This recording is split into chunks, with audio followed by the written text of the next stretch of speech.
हर साल Forbes magazine दुनिया के सबसे अमीर लोगों की अलग अलग आर्थिक मापदंडों के आधार पर एक फहरिस्त यानी सूची तैयार करती है। 2015 की गर्मियों में टाइम मैगजीन अपने अगले स्तर पर पहुंचा और कुछ शीर्ष इतिहासकारों और अर्थशास्त्रियों से परामर्श के बाद खाता मुद्रास्फीति जो इतिहास के अवधि के आधार पे पैसे का मूल्य था उनके समय में, उसको ध्यान में रखते हुए इतिहास के सबसे अमीर लोगों की सूची बनाई है। Number 9, Bill Gates. बहुप्रसिद्ध माइक्रोसॉफ्ट के संस्थापक इस सूची में अकेले हैं जो अभी जीवित हैं। इनकी संपत्ति का 78 बिलियन अमेरिकन डॉलर का अनुमान लगाया गया है। जब उन्होंने कंप्यूटर विज्ञान में काम करना शुरू किया था कैलिफोर्निया के एक गैराज से, तब शायद उनको ये तस्वीर नहीं दिखी थी कि उनका नाम उन्हें और उनके बैंक अकाउंट को इतनी दूर तक ले आएगा। ये भी बहुत प्रसिद्ध है कि उन्होंने अपनी पत्नी के साथ मिलकर दुनिया की सबसे महत्वपूर्ण गैर लाभ संस्थानों में से एक द गेट्स फाउंडेशन बनाया है। Number 8, Alice Rufus. Time magazine द्वारा परामर्श किए गए इतिहासकारों के अनुसार एलिस रूफुस अपने मरने के बाद 15.500 अमरीकी डॉलर संपत्ति छोड़ गए थे, जिसकी कीमत 1093 में इंग्लैंड की जीडीपी का 7% थी। उनकी संपत्ति आज 193 अमरीकी डॉलर के योग है। वो किंग विलियम के करीबी साथी थे, जिन्होंने रूफुस को इस अथाह संपत्ति को बनाने में समर्थन किया था। Number 7, John D Rockefeller. उत्तरी अमेरिका के ऐतिहासिक व्यापारी और तेल क्षेत्र की पहली कंपनी स्टैंडर्ड ऑयल के संस्थापक और अध्यक्ष, जो अमेरिका के तेल उत्पादन का 90% तक का नियंत्रण करते हैं। 1918 में इनकी संपत्ति को 1.6 बिलियन अमेरिकी डॉलर का अनुमान लगाया गया था, जो आज के 345 बिलियन अमेरिकी डॉलर के बराबर है। ये जानने के बाद समझना आसान हो जाता है कि क्यों हम कई बार उनका आखिरी नाम सुनते हैं जब भी हम संपत्ति के बारे में बातें करते हैं। Number 6, Andrew carnage.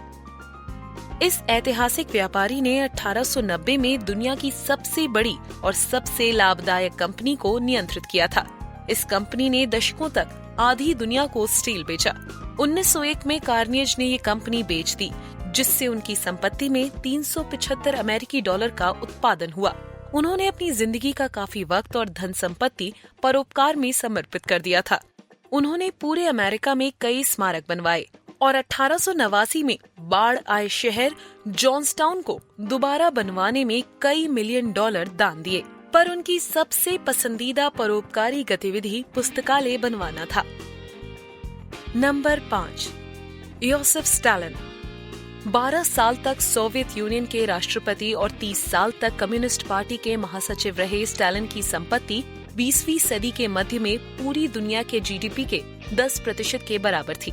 दुनिया के 2 बड़े राष्ट्र में से एक की राजनीति और अर्थशास्त्र को नियंत्रित करने से उनकी निजी संपत्ति दृढ़ता से बढ़ते हुए ऐतिहासिक रैंकिंग में 5वें स्थान पर पहुंच गई। उनके पास व्यक्तिगत रूप से यूएसएसआर का धन तो नहीं था, लेकिन वो वास्तव में बिना किसी बाहरी नियंत्रण के जो चाहे निर्णय ले सकते थे। नंबर 4, अकबर। इतिहास के सबसे महत्वपूर्ण मुगल सम्राट, जिसने कम से कम दुनिया के सकल घरेलू उत्पाद के 25% पर नियंत्रण करा हुआ था। वो खुद अनपढ़ थे, पर इससे उनको मंगोलियन संस्कृति को बढ़ावा देने से कोई नहीं रोक सका। ज्यादातर उन्होंने संस्कृत की हजारों किताबों को फारसी में अनुवाद करवा के किया। Number 3, Song Shenzong. Shenzong China में 11वीं शताब्दी के सबसे शक्तिशाली साम्राज्य मिंग डायनेस्टी के चहेते सम्राट थे। उनकी संपत्ति का अनुमान लगभग विश्व के सकल घरेलू उत्पाद का 30% लगाया गया है। ये अपने शासन में विशेष रूप से काफी परिवर्तनात्मक थे, जिसका कारण उनके राज्य का केंद्रीकरण था और लोगों को खुश रखते हुए करों को जमा करने की क्षमता थी। Number 2, scissor Augustus. रोमन साम्राज्य की सबसे लंबी अवधि की सरकार के दौरान सीजर ऑगस्टस ने विश्व के सकल घरेलू उत्पाद का 30% नियंत्रित किया था। उनका निजी धन लगभग 4.6 बिलियन अमेरिकी डॉलर अनुमान लगाया गया है। कुछ इतिहासकारों के मुताबिक उन्होंने अपना अधिकांश जीवन पूरे मिस्र पे राज किया। नंबर 1, मंसा मूसा। माली का सम्राट मूसा अपने समय के बहुत बड़े जोना उत्पादक थे। इनकी संपत्ति ऐसे पहलू पे पहुंच गई थी जहां कई इतिहासकार किसी विशिष्ट आंकड़े पे सहमति नहीं दे पा रहे थे। हालांकि उन्हें ये स्पष्ट था कि सबसे अमीर लोगों की सूची में इन्हें नंबर 1 की जगह देने में उन्हें कोई हिचक नहीं है। उन्होंने अपनी संपत्ति और ताकत का इस्तेमाल मक्का की तीर्थ यात्रा के दौरान नई जमीनें जीतने में किया। तभी टिम्बक्टू और गाओ भी उनके साम्राज्य से जुड़ गए थे। उन्होंने महान डिजिंगवेरगर मस्जिद के निर्माण का आदेश दिया था, जो आज भी संरक्षित है। हमें ये कभी नहीं पता चलेगा कि वो खुशी और पैसे की शाश्वत बहस के बारे में क्या सोचते थे, पर हम ये जानते हैं कि ये नाम वास्तव में अपनी सोच और काम के कारण इतिहास में पहुँचे, न कि उनके पास जो था उसके कारण। अगर आपको ये वीडियो पसंद आया है तो हमें लाइक करें। आप इस बारे में क्या सोचते हैं हमें बताएं और हमें सब्सक्राइब करना न भूलें।